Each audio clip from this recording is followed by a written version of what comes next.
My name is Phil Gries. I have an archive, Archival Television Audio, Inc.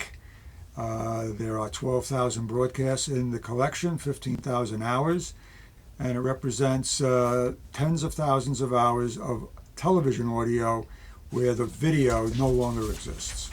I'm limited to space, as you can see, because there's so much, but everything is filed. Bingo, this is Tom Jones. Here, I have a complete set of TV guides. I don't know if you collect TV guides, really. I don't really collect them, I just don't throw them out. You realize I taped the bulletins that were never recorded. The only record of the first bulletins on NBC by Don Pardo. President Kennedy was shot today just as his motorcade left downtown Dallas. Mrs. Kennedy jumped up and grabbed Mr. Kennedy. She cried, "Oh no." The motorcade sped on. Keep tuned to your NBC station for the later news. Those are the things that really are special, because today, obviously, everybody tapes everything. But not so long ago, most people didn't really think about archiving. I mean, imagine this being your heritage and it's lost, except for this soundtrack. People would say, well, did you have awareness that one day these shows would be erased and therefore you were taping them, and they were going to be valuable? And usually it doesn't work that way. It's because you love something. And I would be watching TV in the 50s, and I would never see a particular interview again. People like Lon Chaney Jr. and Bud Abbott and Mary Pickford. I have all of these people.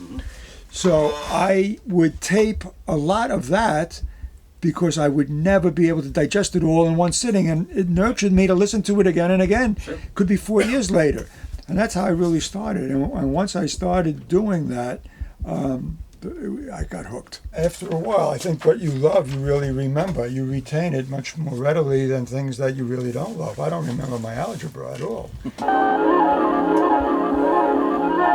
following program is brought to you in living color on NBC. I have a recall of watching Amos and Andy in 1953, I believe.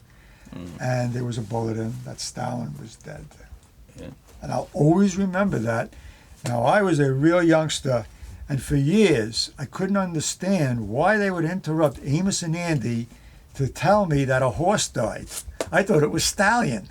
Stallion was dead. I couldn't. Stalin was dead. I'm a pack rat.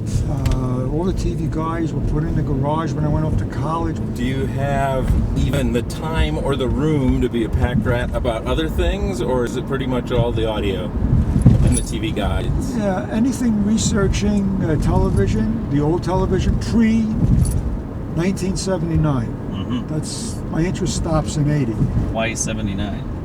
Because that's when people started taping things. Oh, yeah. That's when you had more access to VCRs. And I think part of the enchantment here is that I am alone. It's the focus of the unique stuff that really has kept my verve high.